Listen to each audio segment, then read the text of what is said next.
ఒక ఆర్థిక శిఖరం తన సేవలకు స్వస్తి పలికింది. భారత జాతి గతిని మార్చేసిన బడ్జెట్ ప్రవేశపెట్టిన ఒక ఆర్థిక నైపుణ్యం దివికెగింది. వినయంతో కూడిన ఒక విద్యా మేధస్సు మరలి రాని లోకాలకు తరలిపోయింది. చివరి క్షణం వరకు దేశం కోసం శ్వాసించిన ఒక త్యాగ నిరతి తుది శ్వాస విడిచింది.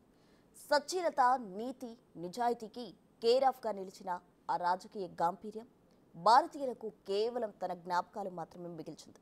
ఇటు రాజనీతిజ్ఞత, అటు ఆర్థిక నైపుణ్యత ఏకకాలంలో ప్రదర్శించిన అరుదైన వ్యక్తిత్వం ఇక సెలవు తీసుకుంది. మాజీ ప్రధాని డాక్టర్ మన్మోహన్ సింగ్ మృతి పట్ల రాష్ట్రపతి సహా పలువురు ప్రముఖులు నివాళి పలికారు. నోటితో మాట్లాడని మౌని, కానీ నోట్లతో మాట్లాడగల అంతులేని ఆర్థిక గని.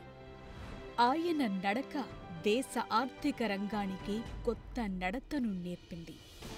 ఆయన విద్య దేశం వికసించేందుకు ఎంతగానో తోడ్పడింది. ఆయన రాజనీతిజ్ఞత దేశ ప్రగతికే కొత్త బాటలు పరిచింది. ఆయన ప్రవేశపెట్టిన ఒకే ఒక్క బడ్జెట్ లక్షలాది ఉద్యోగాల కల్పనకు నాంది. కోట్లాది రూపాయల ఎగుమతులు, దిగుమతుల స్వరూప స్వభావాలనే మార్చేసింది.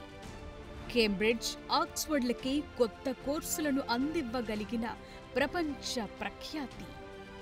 అత్యధిక డిగ్రీలు కలిగిన నడిచే లైబ్రరీ. భావి తరాలకు బాటలు పరిచిన అద్భుతమైన విజనరీ.